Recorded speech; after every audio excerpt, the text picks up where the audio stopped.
Congress called it the Biggert Waters Flood Insurance Reform Act of 2012. It requires the National Flood Insurance Program to raise insurance rates for old properties that have been deemed Zone A's or high-risk flooding areas. Some local Zone A's are in the South River area and Buena Vista. Property owners in Zone A's used to rely on government help with their insurance payments, but since October, those subsidies have disappeared. Tony Brown is a broker for J.F. Brown Real Estate. She has seen the effect of the new law already. It's held up sales. It's held up financing for people because they can't, and they get bad information, they get bad quotes. Nationwide insurance agent Ward Huffman has seen the additional financial burden fall on his clients since the act took effect. What's happened since then is the rates have gone up. The law requires homeowners in affected areas to get an elevation certificate, a flood risk assessment of a property that determines whether it's high risk. Insurance agents cannot issue quotes without them. They usually cost about $500. Robert Forsman is Rockbridge County's emergency management coordinator. He says that coastal areas fearful of rising seas pushed for the act, but the Federal Emergency Management Agency, FEMA, pulled inland areas such as Rockbridge County into the new law as well.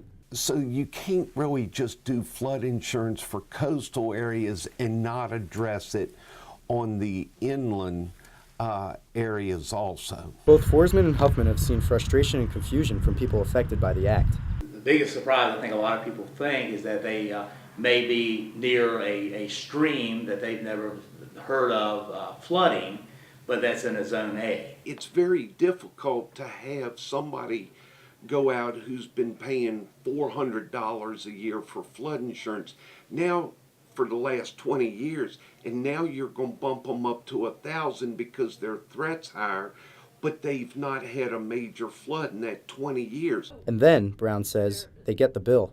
There's no consistency, and so a buyer goes in to buy a property and all of a sudden the rate goes from $500 to $30,000 a year.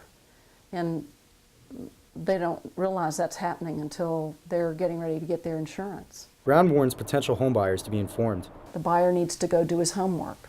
What's going to happen to my rates? The National Association of Realtors says relief is on the way. A bill passed earlier this month limits the amount that FEMA can charge homebuyers for flood insurance at the time of the sale of the home. For the Rockbridge Report, I'm Patrick McCarran.